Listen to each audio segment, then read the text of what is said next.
जय हिंद मित्रांनो, भरपूर दिवस झाले वनरक्षकवर व्हिडिओ बनवू शकलो नाही, कारण की वनरक्षक भरती सध्या तर निघण्याचा कोणताही चान्स नव्हता.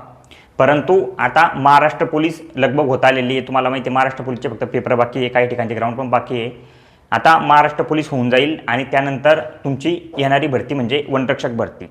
आता जे मुलं वनरक्षक भरतीचे दिवसरात्र मेहनत करत आहे त्यांच्यासाठी गोल्डन चान्स आहे. त्यांनी केलेला अभ्यास दाखवण्याचे किंवा त्यांनी केलेला मेहनत दाखवण्यासाठी तुमच्याकडे एक चान्स येणार आहे. आता थोड्या दिवसात वनरक्षक भरती येऊ शकतात.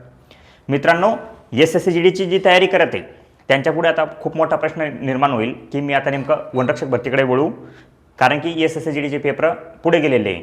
आता SSCGDचे पेपर कधी होणार आहे हे कन्फर्म झालं नाही आहे किंवा कोणालाच माहिती नाही आहे. त्यामुळे मुलांकडे हा प्रश्न निर्माण होतो की मी आता वनरक्षक भरतीची तयारी करू किंवा SSCGDवरच बनेल राहू.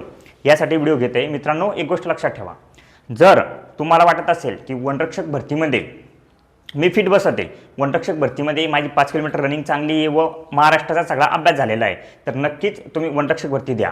परंतु SSCGDची इतके दिवसापासून तयारी करताय आणि जर मधात वनरक्षक भरती निघली तर वनरक्षक भरतीकडे वळणं हे तुमच्यासाठी खूप चुकीचं ठरेल. आता एक गोष्ट लक्षात ठेवा, वनरक्षक भरती कोण निवडतं?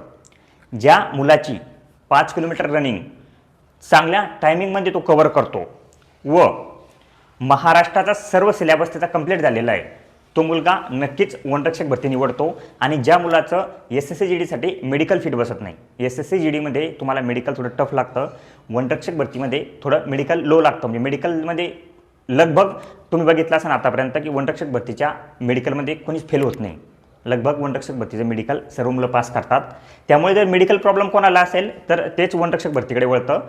आणि दुसरं म्हणजे जे 10वी पास आहे ते SSCGDकडे वळतं, ज्याची 5 किलोमीटर रनिंग ॲव्हरेज आहे. म्हणजे तुम्हाला माहिती आहे 24-25 मिनिटात तुम्हाला रनिंग मारावं लागते 5 किलोमीटर SSCGDची. जी ॲव्हरेज रनिंग ज्याची असेल तोच SSCGDकडे वळतो आणि सेंट्रल गव्हर्नमेंटचा अभ्यास जो पहिल्यापासून करतोय तो SSCGDकडे राहतो.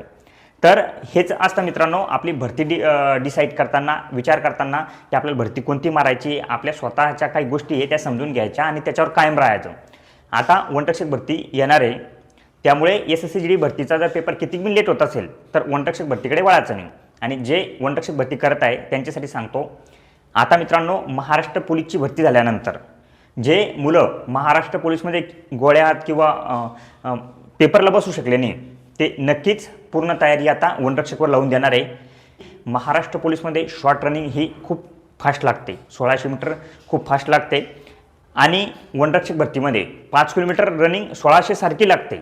मित्रांनो, जी वनरक्षक भरतीची 5 किलोमीटर रनिंग आहे ती कोणत्या बिंबाचा खेळ नाही आहे. जसं की माझ्या टेलिग्राम चॅनलवर टाकलेलं आहे, तुम्हाला किती मार्क्स किती मिनिटात मारल्यानंतर मिळतात ते बघून घ्या. जर वनरक्षक भरतीमध्ये जो मुलगा 5 किलोमीटर आउट ऑफ मार्क्स घेऊ शकला आणि पेपरमध्ये फक्त 75% मार्क्स घेऊ शकला, तो नक्कीच वनरक्षक भरतीमध्ये भरती होतो. कारण की वनरक्षक भरतीमध्ये दोन्ही गोष्टी खूप टफ आहे, ग्राउंड पण आणि पेपर पण. परंतु SSCGDमध्ये तसं नाही आहे. SSCGDमध्ये फक्त पेपर टफ आहे आणि मेडिकल टफ आहे. ग्राउंडचा विषय SSCGDमध्ये जास्त येत नाही. तर मित्रांनो, जे वनरक्षक भरतीची तयारी करत आहे त्यांनी लक्षात ठेवा की आता येणारा टाईम तुमचा आहे. आता तुम्ही बघितली असेल महाराष्ट्र पोलीसची भरती होऊन गेली असेल. आता भरपूर मुलं असे आहे की ज्यांनी पोलीस भरती पण दिली असेल, परंतु पोलीस भरतीमध्ये ते फेल झाले आणि त्यांचं मेन टार्गेट आता वनरक्षक बनले आहे. तर वनरक्षकसाठी काही गोष्टी सांगून देतो. आता फक्त डेली 5 किलोमीटर पळणं. मित्रांनो, मी तुम्हाला SSCGDसाठी सांगत होतो की तुम्ही रनिंग करू नका, फिजिकल करू नका, फक्त अभ्यास करा. परंतु वनरक्षक भरतीमध्ये तसं सांगणार नाही. वनरक्षक भरतीमध्ये तुम्हाला रनिंग करावंच लागेल, तुम्हाला 5 किलोमीटर चांगली करावंच लागेल. तेव्हा तुम्ही पेपर पास होईल. पेपर पण करावं लागेल, ग्राउंड पण करावं लागेल. कारण की यामध्ये तुम्हाला ॲव्हरेज मार्क्स घेणंही आहे. SSCGDमध्ये तसं होत नाही. SSCGDच्या ग्राउंडमध्ये कोणत्याही प्रकारचा मार्क्स नसतात, त्यामुळे तिथे तुम्हाला पेपरलाच पूर्ण तुमची ताकद लावावी लागते. परंतु वनरक्षकमध्ये तुम्हाला लगभग दोन्ही गोष्टी 75% करणं आहे, तेव्हाच तुम्ही पास होणार आहे. परंतु हो, जे महाराष्ट्र पोलीसची तयारी करत होते ते नक्कीच वनरक्षक भरतीचं कॉम्पिटिशन थोडं वाढवेल. कारण की त्यांना माहिती आहे आता की महाराष्ट्र पोलीसमध्ये माझा चान्स गेलेला आहे, आता माझ्याकडे फक्त वनरक्षक भरती उरलेली आहे. त्यांचा महाराष्ट्राचा अभ्यास चांगल्या प्रकारे झालेला आहे. परंतु त्यामध्ये पण इंग्लिश ग्रामर विषय येतो. इंग्लिश ग्रामर हा आपल्या ग्रामीण भागातील मुलांना जास्त जमत नाही, त्यामुळे थोडे मुलं वनरक्षक भरतीला भितात. आणि वनरक्षक भरतीमध्ये तुम्ही बघितलं असेल पेपर पण खूप जास्त चांगल्या प्रमाणात टफ निघतात. तेही एक कारण आहे की वनरक्षक भरतीमध्ये मुलांना मार्क्स कमी पडतात पेपरामध्ये. त्यामुळे मित्रांनो, वनरक्षक भरतीची तयारी करणाऱ्या विद्यार्थ्यांसाठी परत एक मेसेज आहे. तो म्हणजे असा की येणारी वनरक्षकची भरती ही तुमच्यासाठी खूप खास ठरणार आहे. लक्षात ठेवा, जागा 1 असू द्या, 2 असू द्या, 3 असू द्या, तुम्ही ज्या विभागात फॉर्म भरसाल असं नाही आहे की कॉम्पिटिशन आहे म्हणून लढणं सोडून द्यायचं. लढा. त्या गोष्टीसाठी असं सांगू शकत नाही माणूस की एका जागेमध्ये मी भरती होताना खूप मुलांना बघितलेलं की एकच जागा होती आणि ते मुलं तिथं भरती झाले. कारण की मित्रांनो, त्यांची त्या प्रकारे तयारी होती. आता इतक्या दिवसापासून जे कोणत्याच भरतीची तयारी करत नव्हते ते फक्त टकलवून वनरक्षक भरतीची वाट बघत आहे. आणि नक्कीच आता वनरक्षक भरती येणार आहे आणि त्यामध्ये तुम्हाला तुमचा जितका पण तुम्ही आतापर्यंत मेहनत केलेली ते सर्व दाखवून देणं आहे. एक गोष्ट लक्षात ठेवा, 5 किलोमीटर वनरक्षकचं 5 किलोमीटर हे कोणत्याही बसचा खेळ नाही आहे. त्यामध्ये खूप जास्त टफ 5 किलोमीटर लागतं आणि वनरक्षक भरतीचा पेपर हा पण खूप चांगल्या प्रकारे टफ येतो.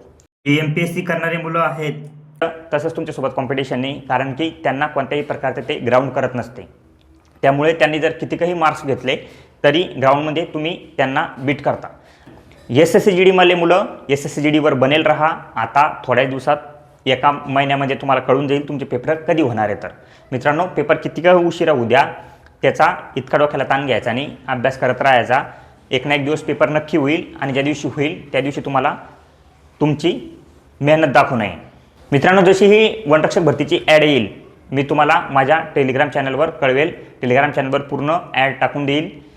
तिथे मी काही स्टडी मटेरियलही टाकत असतो. तुम्ही टेलिग्राम चॅनलवर व्हिजिट करू शकता. टेलिग्रामवर जा आणि सर्च करा स्वप्नवर्धीचं आणि त्या चॅनलला जॉईन व्हा. तिथे मी बाकीची लेखी स्वरूपाची माहिती देत असतो.